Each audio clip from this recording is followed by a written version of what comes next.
diys-by-dar. It is the Spring Renew Challenge. Take something that you've worked on or someone else has worked on and pick it back up and change it around and renew it. This piece is going to be part of the Spring Renew Challenge, hosted by my friend Krystal from the Krafty Creech and co-hosted by Margie from the Asking Spot. Now, I've had this piece, and you can probably see it in some of my other videos. It was sitting outside my door for probably 6 months.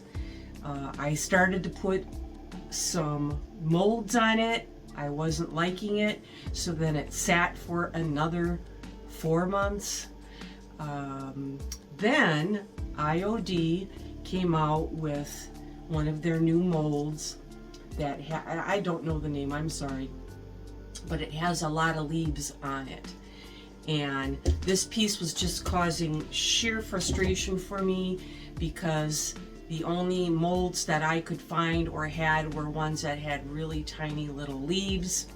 And I saw that one and it gave me a little bit of inspiration to go ahead and see if I could try to finish this piece instead of putting it in the dumpster. So all molds are not created equal. I had some molds like this one, and it did not have very deep dimension to the items on the face of it. So if you're trying to use DOS clay, this doesn't work very well because you can't really get the mold to come out, and then they're so thin you can't really work with them. You need, this one happens to be from Redesigned by Prima, you need nice deep depressions so your clay can get in there so you can get it out. And this one from IOD definitely has that. And I am going to give you another little trick that my friend Margie from the Asking Spot that I was not aware of. You can take and put your clay in your molds and pop them in the freezer until they firm up. Now with that real thin one, that may have worked for some of those instead of trying to pour epoxy in them. I've picked back up with this piece. I am going to try to finish it. I was not liking it at all. I'm going to go over just putting one mold here on the top so I can show you DOS clay molding. Otherwise, in the description, I am going to leave you a couple links to some videos where I have done resin molds and some other clay molds, so you can see how those are done a bit better instead of this little quick showing that I'm going to do for you right now. So I'm going to get to that. I almost have all the molds on now. It's appealing to me a little bit more. So let's do that. This is DOS air dry clay, and you need to just knead it a little bit and make sure you put some starch in your mold, lightly brush it around in there. I like to make the piece about the size of what I'm pressing. Get that clay down in there, press it in there firmly. Get the edges off with your thumb and get that all nice and evened up and press down inside that mold. The less you have on the outside, the less you have to clean up later. Flip that mold over and press on the back and get that to drop out of your mold. Sometimes it might need a little bit of coaxing, so just lightly grab it and pull it with your fingers a little bit and get your mold to release. And on this one, I lost a little piece, but that's okay. We will still be able to use this. The next thing, we're going to take some quick and thick Titebond glue, put that all over the back of your molds, top to bottom, one side to the other. Go ahead and flip that over and put it in place where you would like it. And the good thing about DOS is you can form that around curves, and that's what I wanted on the top and a lot of areas of this. So it has two types of molds on it. When I first started, I used resin, and then it sat for a while and I didn't do anything with it. And then I picked it back up with that Viridis mold and used the DOS clay.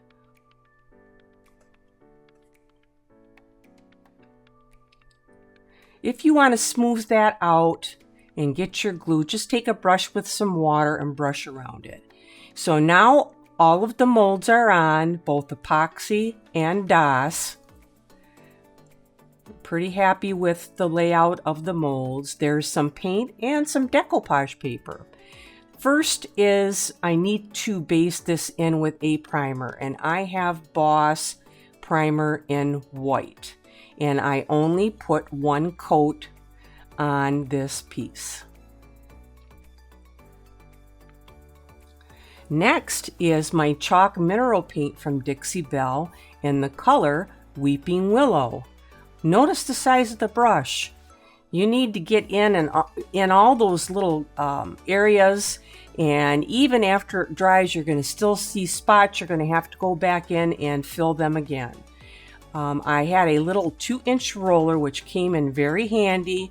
I rolled all the areas that I could roll to save time and also help that finish. And I put 2 coats of this paint on. The drawers, that was fiberboard with some type of paperish stuff over the top, so it had to be primed. I used that little roller again, and it worked very well to go along all the way around. And then it also worked well to do the top. I did not even have to tape that off. Just rolled that right across the top lip edge on all of the drawers. Now it's time to base in all the flowers. I used Dixie Belle mineral chalk paint in the color Drop Cloth. Once again, notice the size of that brush. Fun, fun.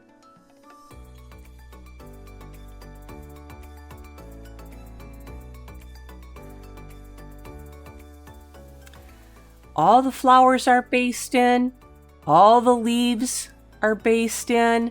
So we are ready for our next move on this piece, which is dry brushing the flowers and the leaves. Some of them were open in the middle, so I took a canary yellow Dixie Belle mineral paint and hit those in the center. Then Barn Red, I started in the center or out towards where the stem was and worked my way outward. And then I went ahead with the color Flamingo chalk mineral paint from Dixie Belle and started the other direction and worked my way down. Dry brushing, not a lot of paint on that brush. You even have a piece of cardboard to knock some of it off. You're just lightly brushing the color on. I decided to hit that color a little bit heavier. It was looking a little bit light to me, so I did have to go back up and hit those ones at the top. But the dry brushing worked very well, and I just wanted to avoid all that intricate painting. So all the flowers have been completed. It's next with the farmhouse green. I am going to dry brush the tops of all of the leaves.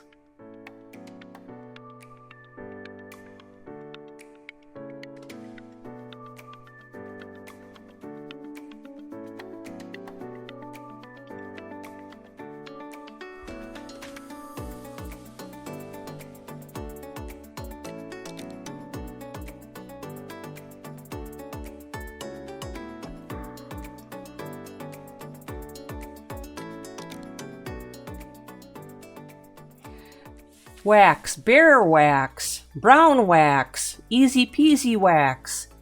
I needed to put some clear wax on here first, and then I was going to put the brown wax on because I wanted to give this some definition. Not so much in the flowers, around the flowers, but mainly in the leaves, so I could bring that 3D up a bit more.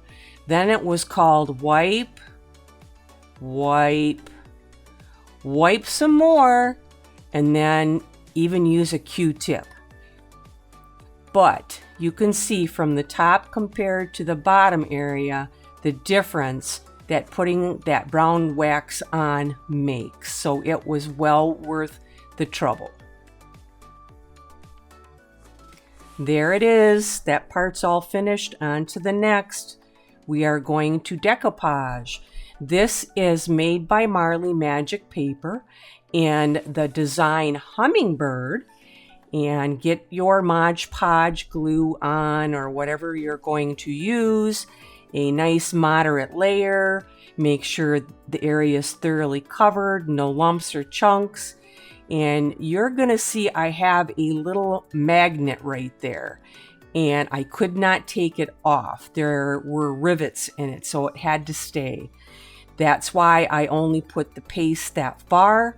And I'm going to have to take a X-Acto knife and try to cut that area out and around so I'm able to shut that door and it'll stay shut.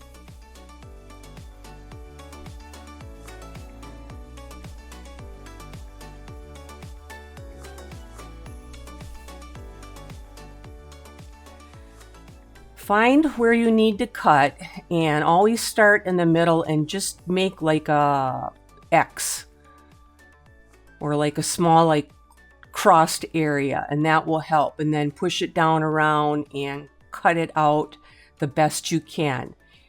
This is why my paper was dry, so it wouldn't tear. So I have that cut out. You can see it there, and I'm going to have to do paint repair work around that to pull it together, put the rest of my paste on, and get my paper down in place. Taking my time, no creases in my paper, slowly letting it fall, and lightly smoothing it out as I go. And I messed up there. I went a little sideways, so I'm going to have some more paint fixing that I'm going to have to do right on that corner. I tried to match my paper up the best that I could because I needed full sheets on the front. And as it was, I used 6, 7, 8 sheets of paper to get this completed.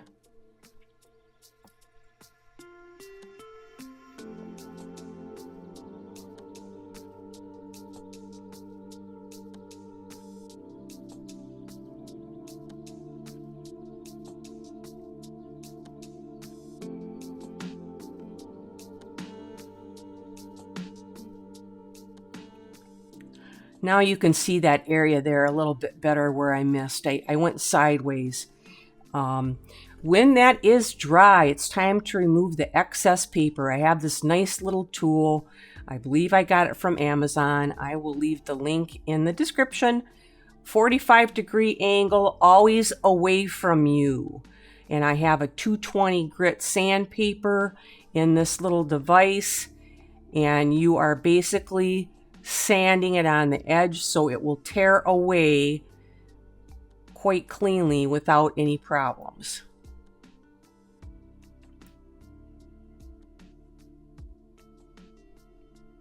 I used a metal straight edge on the areas that I needed to cut, and I did not glue them down because it is so hard if you have glue coming all the way around that edge and then it gets on your other area.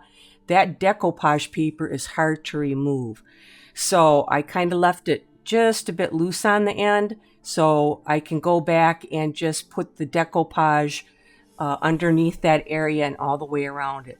This was another area I had a mechanism that held that lid up. I had to cut around that. Some more hand painting to do. Here's that area. I'm starting my repairs. And anything that I painted, I had to do the tops and the bottoms of them drawers, like I said, in different areas. I hit it with some polyacrylic matte because after all this painting work, I'm not risking runs. Follow your color and follow your pattern, and you can do it. Gator hide, Dixie Belle's gator hide. I am ready to seal this piece. 3 coats all over everything. The reason I like gator hide is it is water resistant. So this piece can be wiped down with a damp rag. Once again, the 2-inch roller, that just helped and also went on very nicely, smoothly, no brush marks. Oh, do you got to add more, Dar? Of course. Gilding Wax by Dixie Belle. I put bronze on the stems. I am putting gold on the leaves, just with my finger, lightly, just to give it a little bit of pizzazz, and then silver on the very tips of the flowers. Remember, this is petroleum based. You do not have to put anything else over the top. This is going to dry nice and solid over your top coat.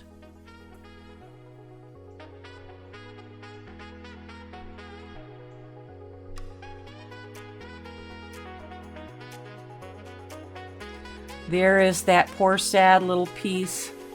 She needs some zhuzhin up here. Here it is now. A lot of work, but was well worth it.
I want to thank Krystal from the Krafty Creech for hosting this challenge and Margie from the Asking Spot for co-hosting. It just goes to show you, if you have something that you worked on, someone else worked on, and you need to just pick it back up and renew it, redo it, make it a new and fresh piece. The link to the playlist will be in my description box, so come on and check everybody out and see what all of these talented artists have come up with.